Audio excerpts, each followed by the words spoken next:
আমাদের কথাগুলো যথাযথভাবে উপস্থাপন করতে পারবেন না, ফলে যেটা হচ্ছে উপযুক্ত কথা সেটি আমরা বলছি।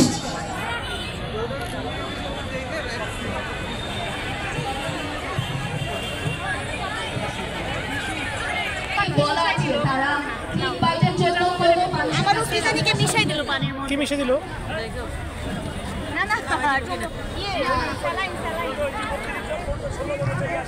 এখন আপনারা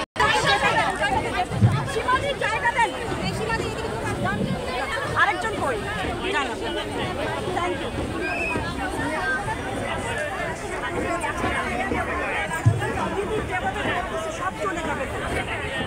চুপ করে থাকি। এখন ঘোষণাপত্র পাঠ হবে, ঘোষণাপত্রের পর আমরা মিছিল করার প্রস্তুতি নেব। একটু ঘোষণাপত্র শোনার জন্য আমরা একটু চুপ করে বসে থাকি।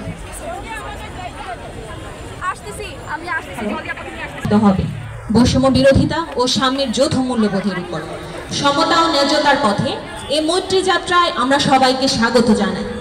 আজ আমাদের সঙ্গে রয়েছেন জুলাই অভ্যুত্থানে আহত ও নিহতদের স্বজন, মানবাধিকার কর্মী, পেশাজীবী, শিল্পী, গার্মেন্টস শ্রমিক, চা বাগানের শ্রমিক, যৌনকর্মী, প্রতিবন্ধী অধিকার কর্মী, হিজড়া, লিঙ্গীয় বৈচিত্র্যময় ও অন্যান্য প্রান্তিক সম্প্রদায়ের মানুষ, তরুণী ও তরুণীরা, শিক্ষার্থী, আদিবাসী, অবাঙালি এবং আরও অনেকে। এই মানুষগুলি আজকের বাংলাদেশের প্রতিনিধি, যারা সাম্য, স্বাধীনতা, ন্যায় বিচার, বৈচিত্র্যময়তা ও সহনশীলতার আকাঙ্ক্ষায় উজ্জীবিত। আজকে আমরা দাঁড়িয়েছি এই আকাঙ্ক্ষাগুলোই নিয়ে, যেগুলো ছিল দীর্ঘ নারী আন্দোলন ও জুলাই অভ্যুত্থানের লড়াইয়ের কেন্দ্রে।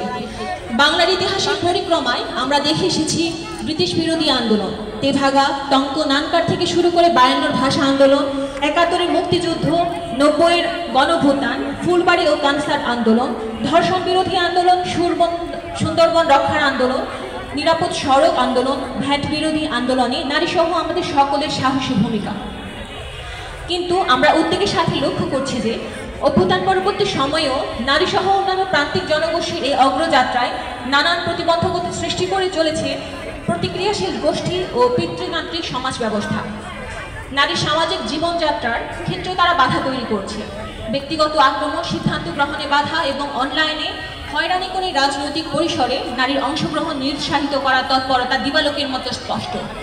বিভিন্ন স্থানে অতর্কিত হামলা, আন্দোলনে বাধা, পরিকল্পিত মব আক্রমণ, মোরাদ পুলিশি, যৌন নিপীড়ন, ধর্ষণ ও সংঘবদ্ধ ধর্ষণ, প্রকাশ্যে মারধর এবং নানান ধরনের হুমকি প্রদান অব্যাহত রয়েছে।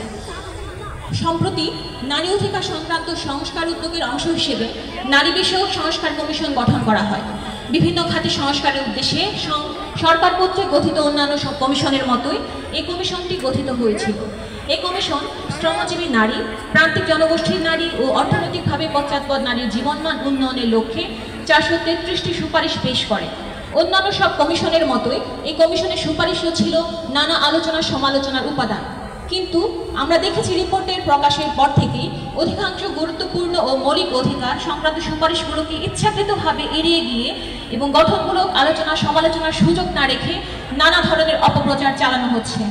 দেশবাসীর সামনে উদ্দেশ্য প্রণোদিতভাবে ভ্রান্ত ধারণা উপস্থাপন করা হচ্ছে। জনসমক্ষে কমিশনের সদস্যদেরকে জঘন্যভাবে অবমাননা করা হচ্ছে।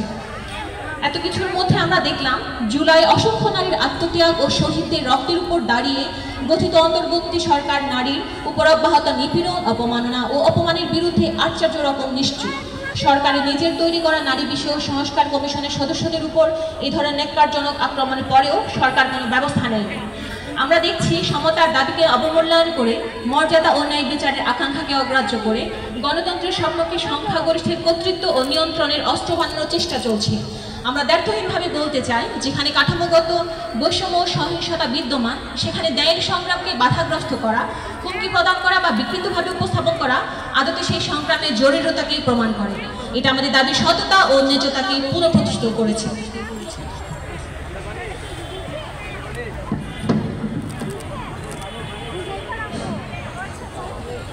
বন্ধুগণ, এখনো এদেশে কৃষি, মৎস্যজীবী ও গৃহকর্মী কর্মপেশায় নারীদের রাষ্ট্রীয় স্বীকৃতি নেই। এখনো একই কাজে নারীরা পুরুষের চেয়ে কম মজুরি পান। দলিত, হরিজন ও আদিবাসী নারীরা জাতিগত নিপীড়নের শিকার হন। পার্বত্য চট্টগ্রামে নারীদের উপর চলে সেনাবাহিনীর অকথ্য নির্যাতন। আজকে যখন অধিকারের দাবিতে আমরা সমবেত হয়েছি, তখন বম নারীরা কারাগারে বন্দী। বাংলাদেশের শতকরা 96% নারী আজও ভূমির মালিকানা থেকে বঞ্চিত। এশিয়ায় বাল্যবিবাহের শীর্ষে রয়েছে বাংলাদেশ। স্বামী বা সঙ্গীর হাতে নির্যাতনের ঘটনায় বাংলাদেশ বিশ্বের চতুর্থ।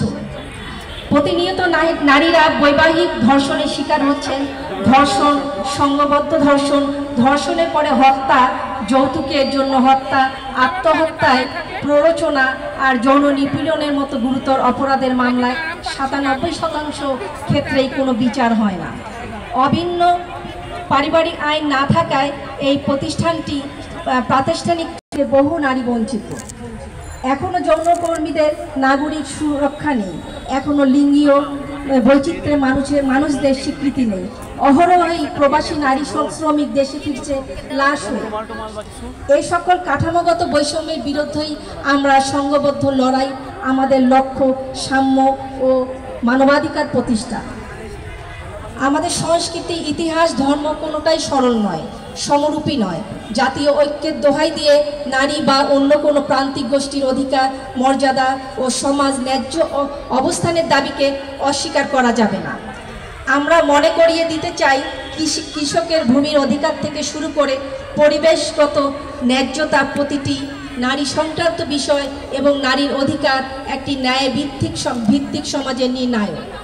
সমাজের সবচেয়ে বঞ্চিত জনগোষ্ঠীর অধিকার নিশ্চিত না করে সকলের জন্য মর্যাদা ও ন্যায় বিচার প্রতিষ্ঠিত করা যায় না। অন্তর্বর্তী সরকার ও ভবিষ্যতের যে কোনো সরকারকে আমরা মনে করিয়ে দিতে চাই, নারী, শ্রমিক, জাতিগত, ধর্মীয়, ভাষাগত, সংখ্যালঘু, হিজড়া ও লিঙ্গীয় বৈচিত্র্যপূর্ণ পরিচয়ের নাগরিকের রাজনৈতিক, ব্যক্তিগত ও অর্থনৈতিক স্বাধীনতা কোনো শর্তাধীন নয়। অধিকার নিশ্চিত করার লড়াই। আমরা লড়ছি নারীর ভূমিকা অধিকার প্রতিষ্ঠার জন্য। আমরা চাই কৃষক হিসেবে তার পূর্ণ স্বীকৃতি। আমরা চাই শিক্ষা, স্বাস্থ্যসেবা ও বাসস্থানের অধিকার। চাই যৌন ও প্রযোজন ক্ষেত্রে নিজের সিদ্ধান্ত নিজে নেওয়ার অধিকার, গোপনীয়তার অধিকার, রাজনীতি ও রাষ্ট্রিক বিচারিক প্রক্রিয়ায় নির্ভয়ে অংশ নেওয়ার অধিকার, নিপীড়িত নারীর বিচার পাওয়ার, মর্যাদাপূর্ণ জীবনযাপন ও সামাজিক নিরাপত্তার অধিকার। আমাদের লক্ষ্য সম্পত্তিতে নারীর অধিকার ও সব অর্থে আত্মনিয়ন্ত্রণের অধিকার। আমরা লড়েছি প্রতিবন্ধী ও দেশের সকল প্রান্তিক জনগোষ্ঠীর অধিকার প্রতিষ্ঠার লক্ষ্যে। আমাদের লড়াই পরিবেশ ধ্বংসের বিরুদ্ধে, বিচারহীনতার বিরুদ্ধে, জনগণের গণতান্ত্রিক অধিকার খর্বের বিরুদ্ধে। উল্লেখিত মৌলিক নীতিগুলোর অধিকাংশ নারী বিষয়ক সংস্থার কমিশন উপস্থাপন করেছে। চলছে আমাদের ন্যায্য দাবিকে দমন করার চেষ্টা চলছে। আমরা জানতে চাই, সরকার কাকে তোষণ করার চেষ্টা করছে? সংখ্যাগরিষ্ঠদের যে উগ্র জাতীয়বাদ ও চরম জাতিগত, ধর্মীয়, ভাষাগত ও লিঙ্গীয় সংখ্যালঘুদের অধিকার এবং এইসব অবস্থা, বিশেষ করে আসন্ন নির্বাচন থেকে তাদের বৈষম্য চালিয়ে যাওয়ার প্রচেষ্টা আমরা মেনে নেব না। আমাদের মৌলিক অধিকারগুলো অস্বীকার করা, কর্মকুমণ্ডতার মাধ্যমে সংস্কৃত ও বৈষম্য চালিয়ে যাওয়ার প্রচেষ্টাকে আমরা কিছুতেই সফল হতে দেব না। আমাদের সংস্কৃতি